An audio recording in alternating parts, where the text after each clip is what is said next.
Welcome. You found your way to MindLife Mayhem. Congratulations. Conversations exploring critical challenges affecting people's ability to lead a full life. MindLife tackles the construct of psychiatric disability as we have known it. With brave and fearless thinking, MindLife finds new ways to challenge the old narrative. We invite you, either as a help seeker or a help provider, to think, live and ultimately be different. I'm Gill Townsend. And I'm Helen Glover. We're ready to take on the challenge. Are you? Are you ready, Helen? I'm ready. Are you ready, Gill? I'm ready. What are you ready for? Today I want to talk about personal capacity. Wow. Personal capacity. What does it mean? Well, that's the question. What do we mean by personal capacity? I have capacity.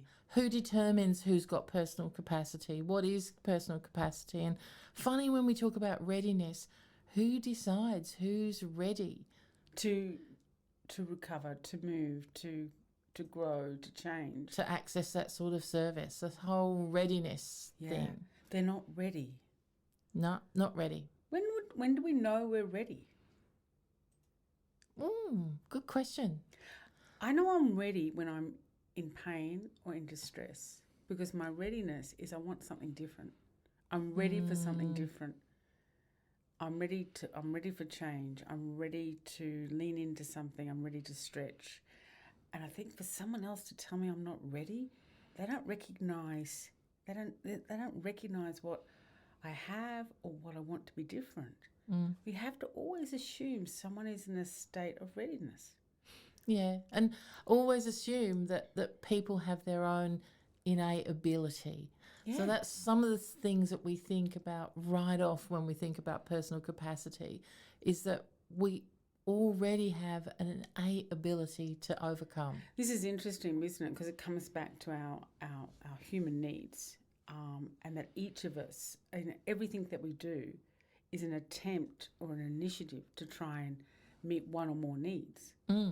I remember, Helen, when you first spoke to me about this years ago, and you'd been doing some study with Marshall Rosenberg. Marshall Rosenberg, yeah. And you said everybody's always meeting a need, and it really struck me.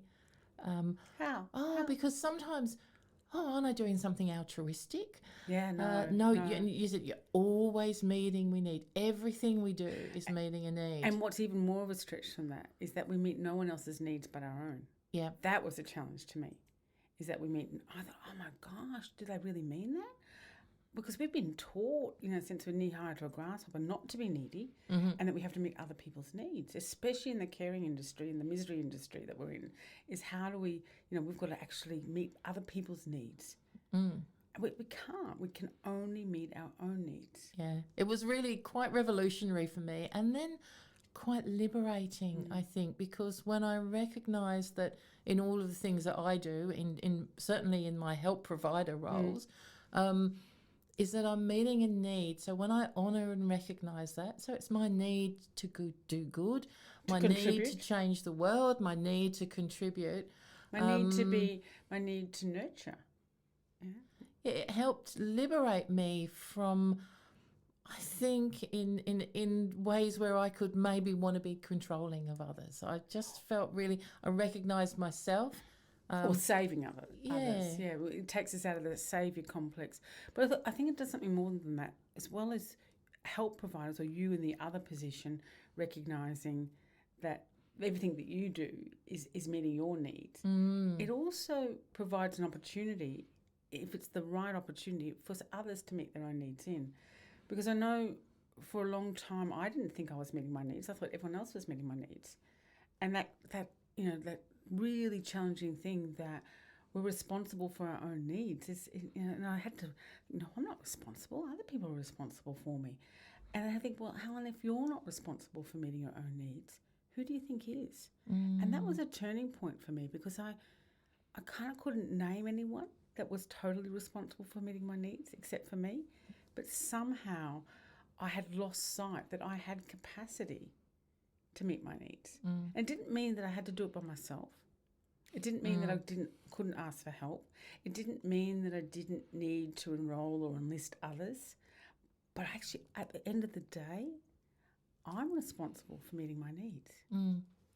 The thing that was revolutionary for me too is really understanding that the other person is meeting their needs. Yeah. So they're not doing anything out of mean-spiritedness or mean-heartedness. They're not being manipulative. It's a genuine desire to meet their needs. Yeah, and their needs at that particular time, or their initiatives that they're using to meet their needs, may actually get in the way for me to meet my needs or for a help seeker to meet their needs. And so that's when we get clash. Yeah. That's when we get conflict. And the one with the power will hold on to that. But I think at the end of the day, the question I want to ask ourselves is, have we designed our health systems and our helping systems to recognise people as agentic in meeting their own needs, that they have capacity? Or have we set up and designed our helping sector on the basis that people can't meet their needs and therefore we're the saviours? Yeah. I think that's a good question. I think that's a difficult question. I think it's an awkward question. Well, there's a whole industry. We've created this misery industry based on that people haven't got the skills and capacity to meet their needs, to overcome challenges, to be creative in how they solve their problems. And we've got this professional kind of helping system that goes at the first sign of distress, seek out a help provider, and which reinforces, I don't have the capacity. What would it be like if we flipped that? What would it be like if we flipped our understanding, we recognised that everybody was meeting their needs, that they are agents in their own life, and were understood that and appreciated that and worked from that perspective?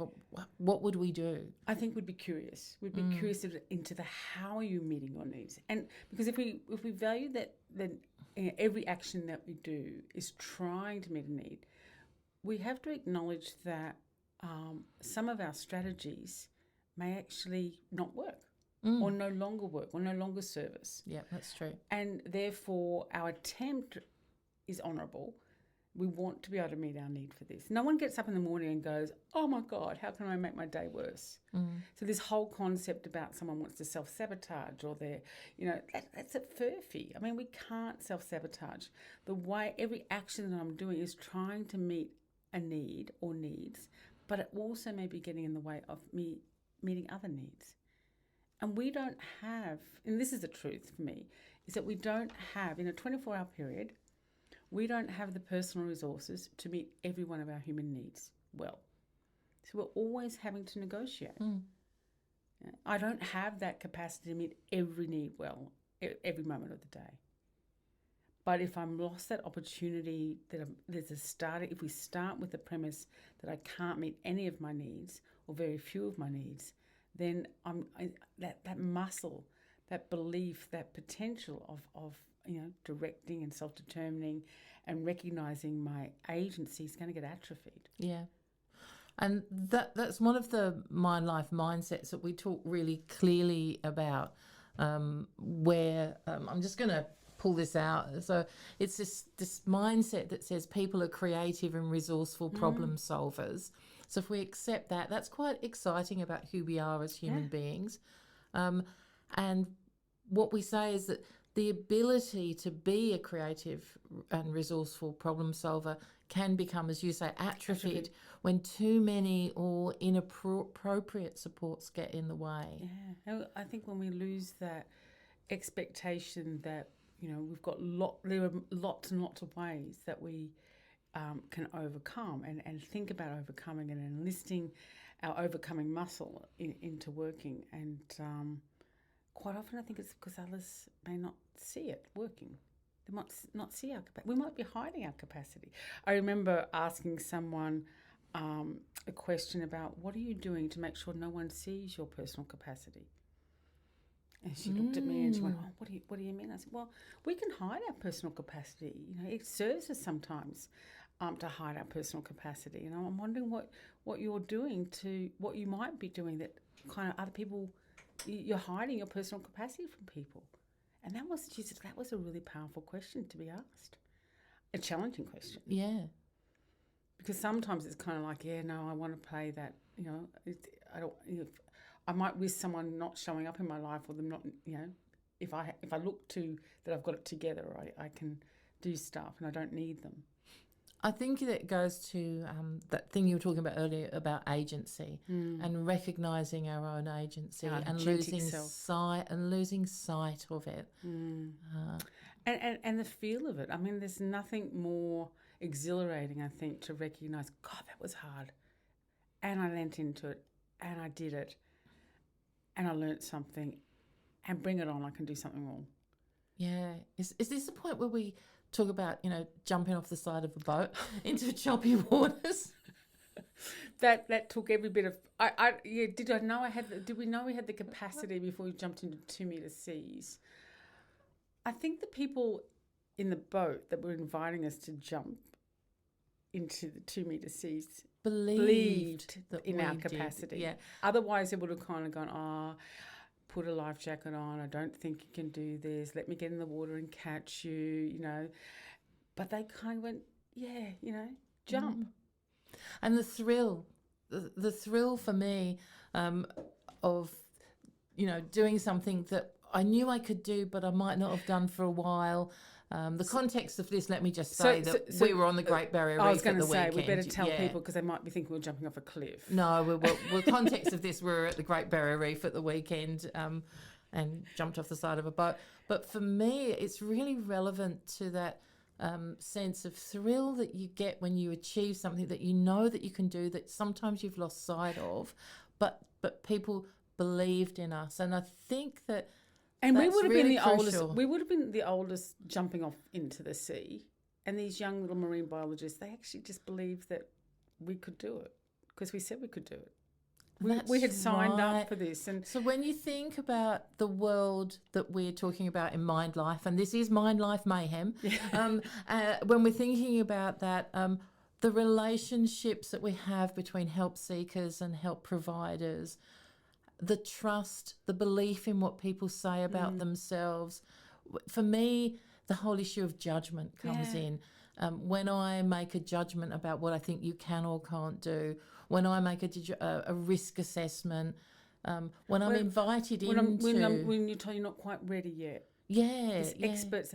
And because at the end of the day, we have to take that belief that only we can determine what works for us and what doesn't.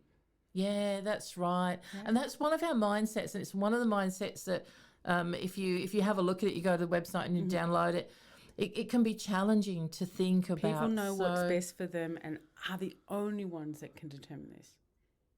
Are the only ones. Yeah. And that's not one of the ones. They are the only ones that can determine this. And I think about in our help provider kind of sector or industry, how many meetings or conversations or kind of systems of care that we've got that exclude someone's self-determination.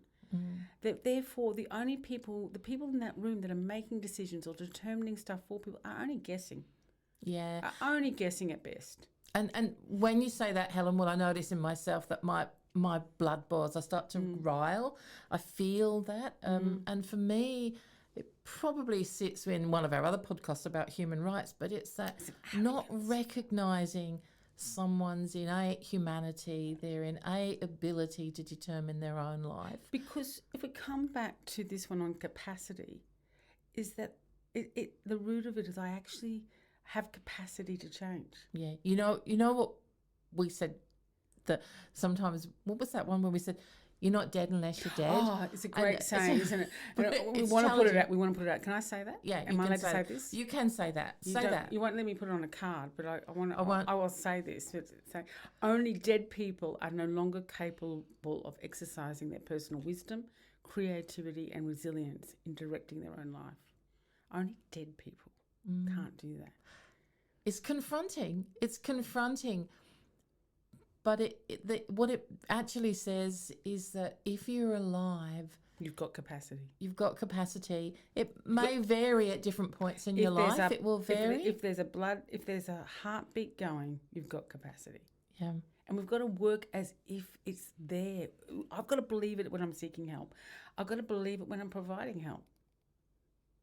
Yeah, and also we've got to look at it and try and appreciate it through somebody else's eyes. Because if we only look at it through our own eyes and our own worldview, we'll be interpreting someone's life through our view, not through their view. And I think that's where we get to these challenges where we will make decisions about people without them. It's interesting. I'm reminded of a very short conversation with a young person. She must have been about 19. Her name was Jo.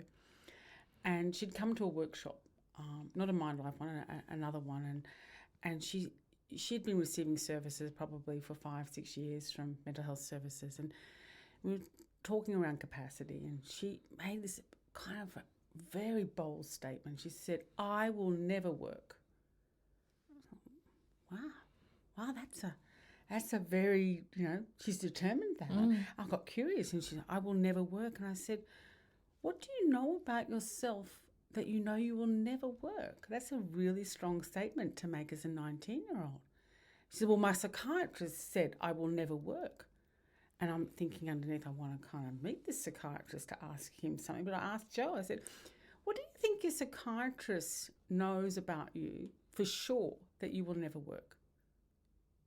And she stopped and she thought, "I don't know." And I said, "Well, that's not a question for you to answer, but it's a question I give to you as a gift to think about." And I saw her a couple of months later, and she said, "God, you have kept me up every night since we last met." I said, "Well, I'm sorry about that, but personally I slept well." She said, I've been asking my question, what's stopping me working? And the only thing I can come up with is that my psychiatrist say so. Yeah. And if that's the only thing that's stopping me working, then maybe I can work. And she was a little bit angry that she'd signed up to someone else's perception about her capacity at such a young age. At such a young age. And I think these kind of truths come, like that they're given in cautiousness to people, but in actually they stick to us. And I remember being told, or my husband being told, to divorce me because I'd never get better, and that they'd send me to a long-stay institution, and they advised him that he could do better. And I remember that was such a truth. If there was no other way of thinking about my capacity, then why? Why am I still here? Why are we having this conversation? Why am I still married? Why am I not dead? If that was such a truth. And I think our whole helping sector has been built on the premise of people don't have capacity, because it serves the industry to thrive. And that's really audacious for me to say, because I'm part of the sector. But it's the sector we have built a industry of people's incapacity and invalidity. When you tell that story, I'm gobsmacked. And I almost want to go, that can't be true, except I've heard that story from other people over Similar. many years. I've heard very similar stories. The thing is that it's still that that's done with the best intentions. But the saddest thing about that, or the most dangerous thing about that, is those of us that hear it believe it. Yeah. And we start to live it. For Jo as a 19-year-old, living her life as if she'd never work. For me, believing that I would only live out my days in an institution, I started to live and believe that. And for people that have been giving these messages of cautiousness, that they don't have capacity,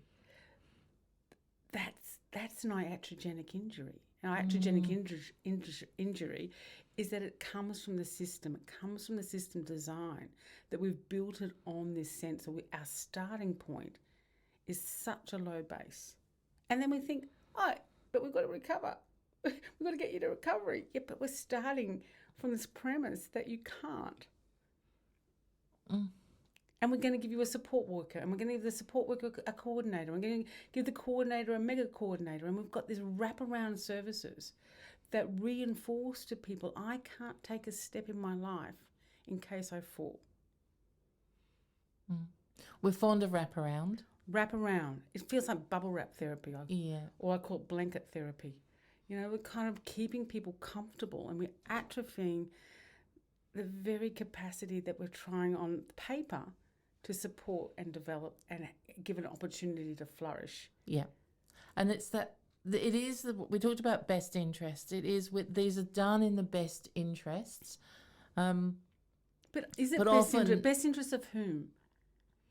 Whose best interest? We think it's the best interest of the person we're trying to help, but often very bad things are done in the name of best interests.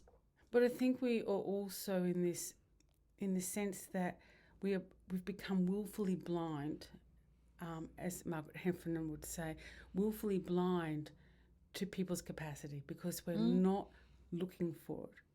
Where our assumptions that it's not there are our starting point. Our willful blindness leads us into making these critical mistakes in people's lives. So how do we take the blinkers off? Or do we decide to take the blinkers off? I think some of the resources that we've got, I love the power prompt cards. Yeah. Because they're things that teach me and remind me about, you know, when someone says I don't have capacity, or you better not try that, you're not ready for that. What happens to me? What do I feel? What do I think? What do I say? What do I want to do when someone says you don't have this capacity at this point in time? I want to, you know, have this card. I want to kind of go, this is what I feel. This is what I want to do. When someone says, I'm going to determine something. We had a meeting about you last week, Helen. What do I feel? What do I think? What do I want to say? What do I want to do? And to reclaim that, hang on here, how could you have a meeting about me without me?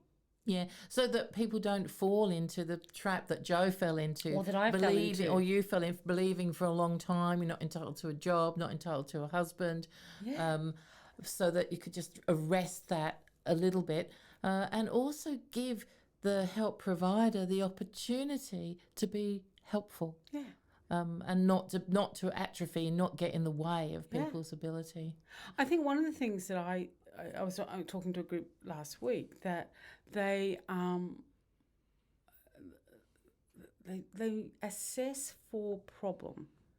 They don't assess for capacity. They don't assess for our agency. They don't assess for our willingness, our determination. You know, no one's assessed my determination except that, you know, my husband does say my stubbornness will kill me, but it's the only thing that's kept me alive. I think that's a really interesting thought to leave people to explore. Like, how do I assess for capacity? Well, how do I appreciate? Yeah, because I don't think we can assess someone else's capacity. No. I don't think we can assess someone else's self-determination, but we actually have to kind of invite it to show up. You know, so what do you think this is going to take for you to overcome? What have you got in your kit bag that you're bringing to the table here? And, you know, when we look at the research around this whole area, people said, I had to draw upon my self-determination. I had to take a risk. I had to stretch outside my comfort zone. I had to have a go. I had to discover what works and what doesn't work. I had to kind of recognize I had already been doing this all my life and I can do it again. Yeah. You know, I had to ask for help, not just wait for it to rock up at 3:00 in the afternoon. I had to show up in my own life. And we know this stuff. We know what it takes to kind of make personal capacity visible. And I think we know from our own sense of self, we all know, we've all got experiences of overcoming, and it's that it's recognizing that and living that experience that's a common human experience, the experience of overcoming. This is MindLife Mayhem. Is it Mayhem, all right? And I don't know that we've been Mayhem-ish enough, but we'll sort of leave it here for a moment. Yeah. We will invite you to go and have a look at the resources. Yeah, especially the power prompts, the mindsets. We're going to be talking about human rights in the next podcast. Yeah, it builds on to this again. Yeah, so we'll see where we go with that. Thank you. You've been listening to MindLife Mayhem with Helen Glover and Gill Townsend. This project is funded by the Australian Government Department of Social Services via an Information, Linkages and Capacity Building grant. MindLife is an initiative of Bridges Health and Community Care. These podcasts have been recorded at the Arts Nexus studio on Madanji country, and the music is by Jeremiah Johnson. If you've made it this far, you are clearly a MindLife change agent. And we've got a gift for you. Go to mindlife.org.au and download the resources that will help you to continue to avoid the pitfalls in either seeking or providing help.